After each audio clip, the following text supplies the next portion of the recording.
everyone, I am Candice Borg and I am the owner of North Natural Therapies, and today I have the pleasure of chatting with Rachel Hiskins.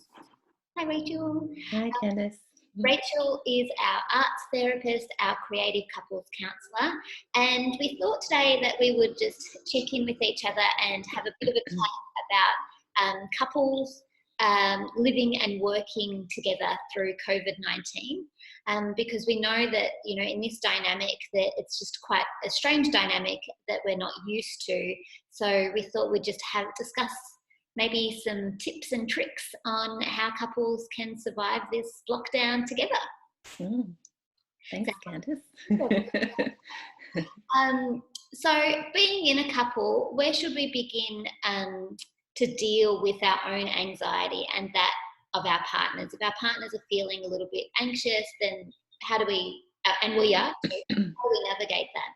Yeah, really good question. I think especially with, I think if we can have in mind of the COVID and this landscape, but also have in mind that in general relationships are always going to have anxiety in it. So I guess it really comes down to really acknowledging our own thoughts and feelings. So that's that really core element of going, okay, how am I feeling right now? And what are my thoughts? What are my feelings? But also a really fundamental element is appreciating each other's differences, and through this kind of difficult, strange element that we're all living in is to really understand that we cope very differently, but we're also really attracted to the opposites generally. So, your partner might be really cruisy like I am, or your partner might be very, likes to get things done in a time frame. So, those two elements can really piss each other off, or they can be a really beautiful kind of yin yang, element. And I guess now is the time to really, appreciate each other's kind of differences and really just hone into that and say, look, hon, thank you so much for doing that. That's really, really lovely of, you doing whatever it might be. So I guess, that's pretty long-winded, but just to get back to your own thoughts and feelings and really just really sit in that, but then also, appreciate each other's differences. Sure. Yeah. So if I understand correctly, you're saying that often in a couple dynamic there is differences in coping mechanisms. So one might cope a certain way and the other one might cope another way, which is a part of the attraction of if your partner is the energetic one and you're the quiet one, then you feed off each other and you enjoy that energy because you don't necessarily have it yourself, and so on and so forth.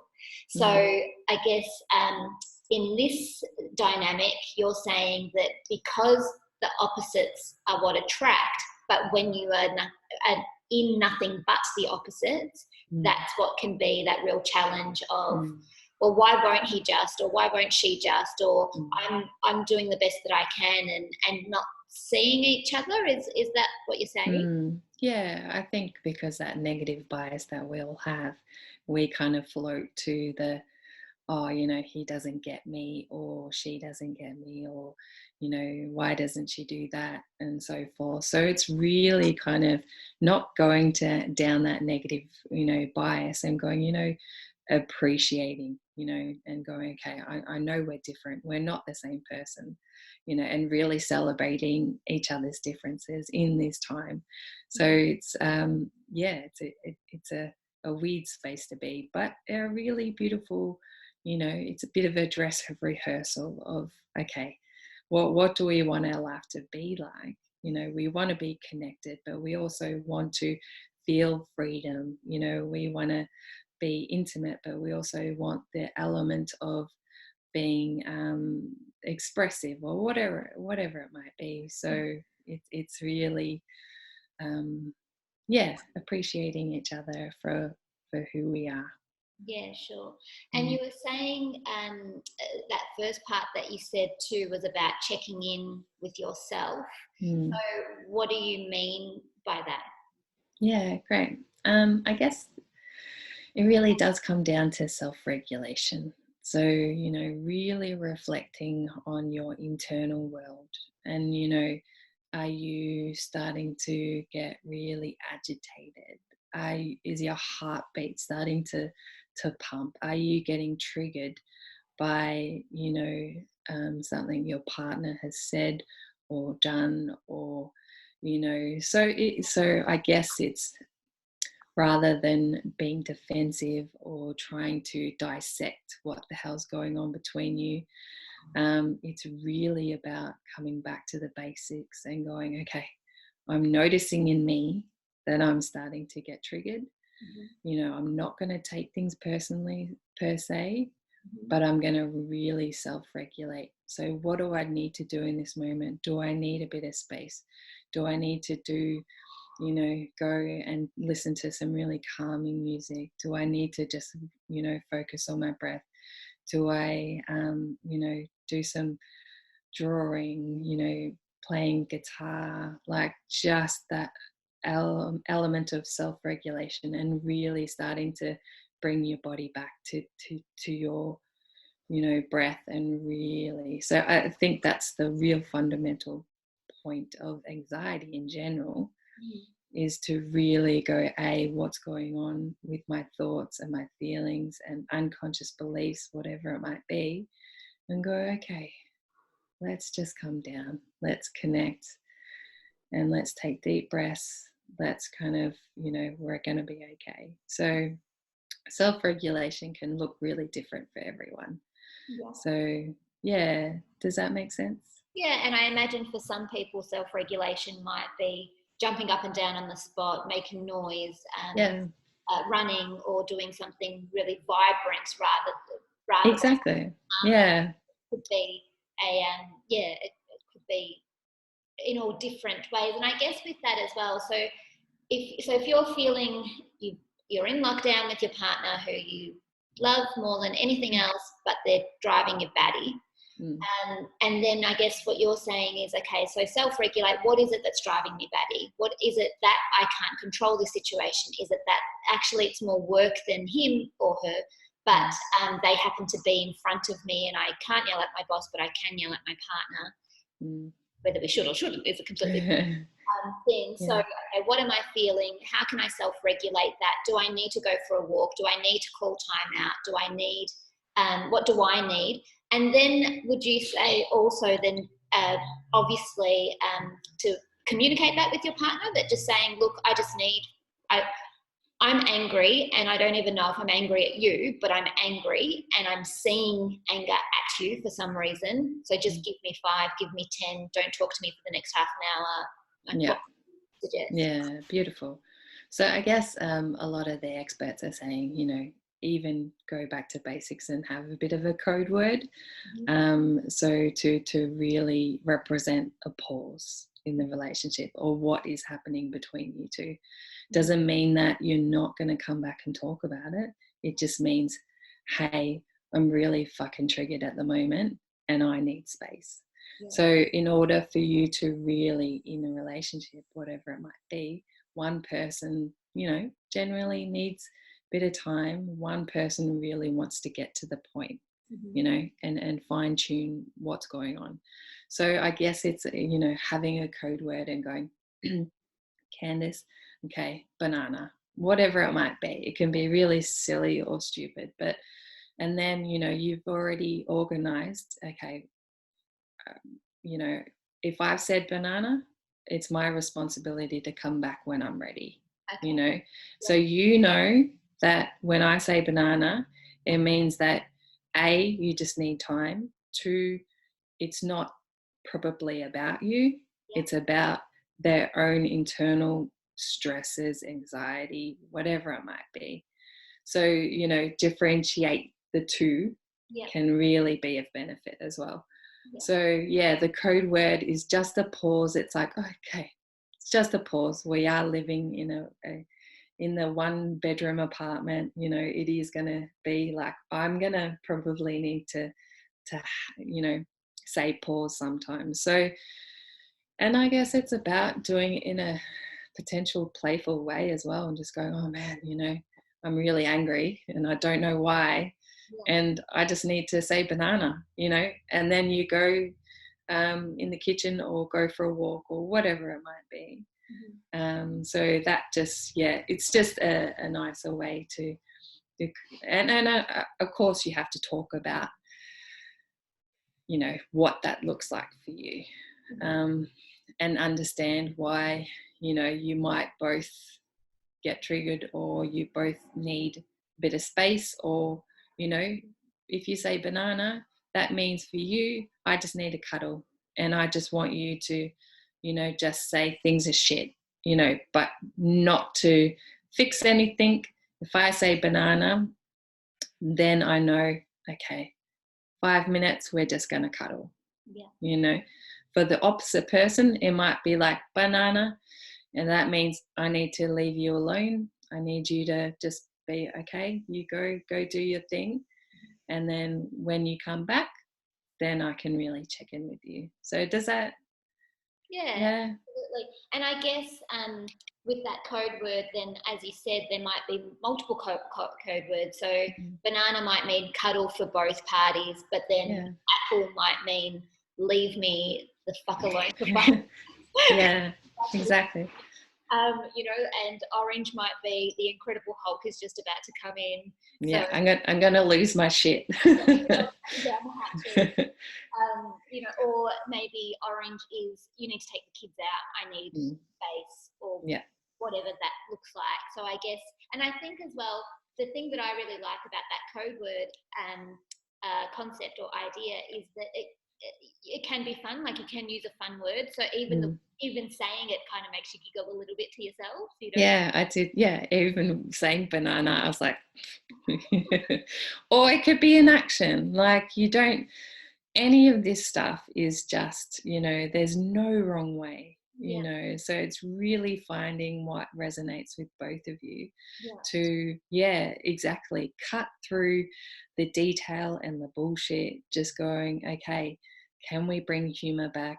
Can we kind of really get each other in that moment without the filters that we bring in from our own kind of wounded parts? You know, it's like filtering that and going, okay, am I really seeing you, if that makes sense? Yeah, it totally does. That's awesome. So, and I guess that this would be also a message just not to get irritated with each other. If we're in each other's space. And I guess voicing that irritation, whether that irritation is because a sock has been left on the floor, or the irritation is a build-up of homeschooling, shopping, elderly parents, a sick friend, and then there's the sock on the floor that obviously is the straw that broke the camel's back. But that having, whether it is a code word or an action or a something that if you feel like you can't say, hey, stop, can you give me 5 minutes, then you have something to use instead of that. Yeah. That's really cool. Yeah, definitely. Yeah, and I guess you know, with that, it's really good to kind of bring around emotional and physical space, you know, from each other and together. So because we're living together, you know, it's really fundamental to differentiate your roles. You know, like you said, it's like, you know, you're the parent, you're the lover, you're the friend, or, you know, the staff member, or whatever it might be. So having a bit of a ritual or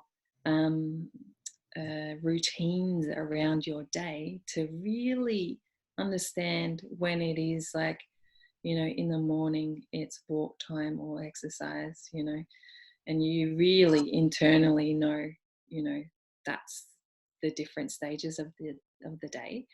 But I guess in a couple, it's really good to physically and emotionally note that, you know, say in the morning, oh, you know, when you walk past your partner, I'd be like, I can't wait for tonight, you know, for you know, our pretend whatever it might be, or, just in passing, just comment, that there's that excitement of something. So it means that you're acknowledging them, but you're also going, I'm at work, so people are not going, or, your partner's not going to go, okay, well, they're not taking the time out to really see me. It's like, no, well, they're at work, officially. So it's just good to, allow each other the emotional space, but also the physical space if you can. Yeah, and I guess that's super important, as you said, to have those routines, even just to stick to, so that you don't work for 12 hours because you actually work for the allocated hours. But I guess also in couples where one partner may not be working because of this COVID-19, they've lost their job, and still respecting or having acknowledgement of the other partner who is working and needs to work, whether they want to or not. But having those routines of 9 o'clock, it's start work time, and that means from 9 till 11, I'm just going to be completely in my computer, but can't wait for date night tonight at 6 p.m. when we can have lounge room picnics. Or yeah, exactly. Yeah, no, that's it. And I guess that kind of feeds into my next point in going, you know what, bring some playful interactions, and really dress up, when you have dinner, or you're going on your balcony for the new bar, whatever it might be really cheeky. Like, if you don't have kids, do yoga in lingerie, or like just be really playful. And so it's interesting because we want certainty, so there's so much uncertainty in our lives with the COVID. But yet we still need that freedom. So living together, it's like, you bringing that kind of spicy playfulness can bring that kind of excitement again, and the passion. So, but if we just do the mundane ritual kind of stuff, then it gets boring. So again, this is quite general, just talking about, a relational kind of perspective. So this is really good that, yes, we're kind of in lockdown, so to speak, but these kind of these relational communication, whatever you might want to call them, are, fundamental in our lives. So let's fine tune them and see what is best for the relationship, and be experiment. Yeah. I guess this is a time that we've never been given before to do things, and to break the molds, and to see what we really love as a couple and as individuals as well. So it may be that, as you said, like doing something really cheeky, like, yoga in your lingerie, just because you can, and you want to, or whatever. But then I guess as well, by the same token, as having those boundaries too, that if you want your yoga practice to be really serious, then to express that as well, that, exactly. In down dog, I don't want you to come up behind me. Yeah. Exactly. Yeah. So I guess to further reduce the possibility of irritation with each other, or stress with each other, of, this is really important to me, and I would really like it if I can do this in silence, or whatever. Or actually, I love it when you're playful, and I love it when you do those things. So, feel free. Exactly. And it comes back to, make a request, not a complaint. Yeah. So, hey, hun, can you take the rubbish out? Rather than you never take the rubbish out. Yeah. So, having those expectations are really valuable. And, a lot of the time our needs are very different to our partners. So, I'm affectionate, so I need, my partner to be really affectionate.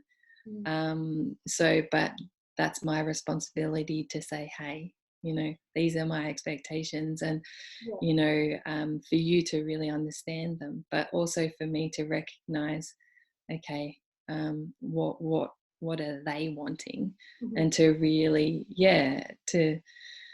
understand each other from that perspective too is really good. So, and I guess if affection is really difficult for them to then know that you may want to say banana because banana means hugs times in a day. But if you're seeing that that's uncomfortable for them, then you reel back the amount of times that you say banana. You understand them as much as you understand yourself. Exactly. So that it's a respected, mutual giving and taking. Yeah. Back to the first point, differences. Yeah. It's just going, okay, so, sometimes I really want this and crave this. And, it is about, I guess in a relationship, I had two kind of really beautiful symbologies of the relationship. I think I heard, you both are colours, and it's about really blending the colour, and really kind of still being your own colour, so as individuals, we're in our own colour, but the relationship as such is the blended colour. So there's no point, putting one dot in one other person's colour, and so it's basically dominated by that one colour. And that's, in relationships we get a mesh so much, and we're like, well, what do you want to do, so it's not balanced. So and another analogy which was great was the three-legged chair. It's like you've got your partner, and then you've got the relationship. It's all equal. And realizing if I'm starting to go, I'm dominating, I need all these cuddles, it's like, no, but my partner is needing the space, he's not needing that touch. So it's really going, okay, well, step back, and really see the bigger, wider eagle perspective, that it's like, okay, yeah, all right. It's that compromise too, I guess, isn't it? Like, as we've said, just learning about each other and saying, okay, well, I want this. This isn't comfortable for you, so we won't do it all the time, but we'll do it some of the time. Yeah. This is comfortable for you, but you just have to be reminded to do it. So, banana, I would love a hug. Oh yeah, of course. Here you go. But the other partner may just not think, that might not be their natural way. Your way to hug, their way isn't to hug, even though they love hugs. So they just need to be reminded. I love that. Make a request, not a complaint thing. I think that's really it's a really powerful way, particularly when we're talking about language as well. And maybe instead of what do you want, what do you want, what do you want, what do we want? What do we want for dinner tonight? And maybe that just having different language will bring it more of that meshing, not you and me, but us. Yeah, beautiful. Yeah, definitely. Yeah. So are there any other important points for our emotional health and well-being for our relationship? Well, I think probably fundamentally moving your body. We're in a time that we are in lockdown, or we might be in our house or apartment. So get out there. I think with our emotional health, it's really important for our physical health to really get out, get those endorphins going, release the stress, so go for your walk, run, yoga, 7-minute workout, whatever it might be. Do it together, don't do it together. Maybe you need that time apart to really reflect, take that time to really go, oh, how is my stress level going, or it might just be you just want to listen to some really good music, or listen to an audio book and just escape through that way, and that's your time, so it's kind of meshing those two. And so for our emotional health, it's really important to back to step whatever it might be, whatever but reflect on how you're feeling, how you're thinking, express it in an artistic way or through something, externalize those thoughts and feelings, but also, move your body. So fundamental. Yeah. So Mm. self-regulate, move your body, communicate. Have Pretty, your code words.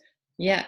And you're different, we want our partner to get on board with, reading our minds, but that doesn't happen, so yeah. And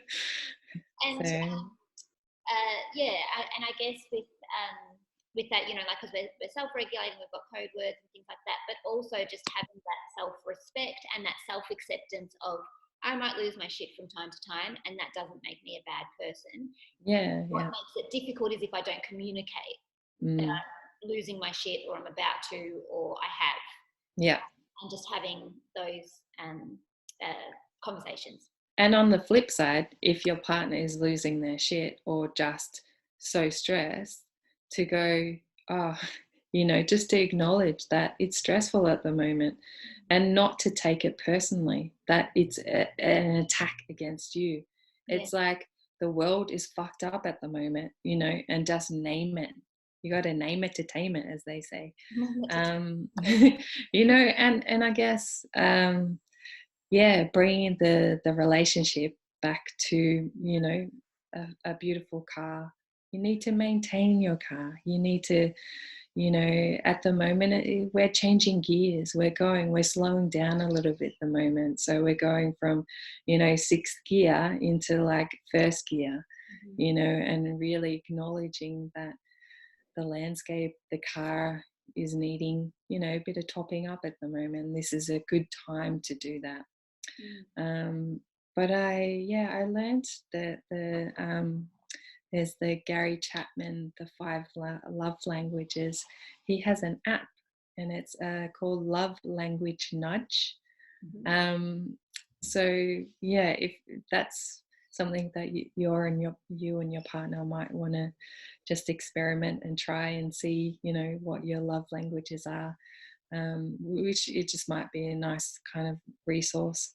But I guess just fun learning about yourselves too, I guess. Yeah, exactly. And the other, so exactly. Yeah. That's awesome. Well, for anyone that requires more information, Rachel has developed a brilliant PDF that has lots of other links attached to it too. So if you would like a copy of this PDF, go to rachel@hiskinsartstherapy.com, rachel@hiskinsartstherapy.com, or follow Rachel on her social medias and track her down that way, so she can send it to you. And as I said, it's a whole resource of information. Rachel is also currently doing Zoom appointments, and hopefully our lockdowns will lift soon, so the appointments will be face-to-face. So if you'd like to make an appointment, you can also contact Rachel on that email address and book in with her. She's quite brilliant. Thank you so much, Rachel. This has been amazing. So many tricks, and I love the playfulness. Thank you. Thanks for taking the time, and thanks for listening as well. I think there's so much information out there at the moment, and it's a really, I think there's probably, like I said before, there's no really right or wrong. It's just, really fine tuning and what resonates with you. So finding that balance. So thank you. Thank you very much. And for all of those listening out there, thank you for listening. And we'll be back soon with more tips and tricks, maybe face to face rather than on, we'll see. Take care. Thanks again, Rachel. Thank you. Bye. Bye.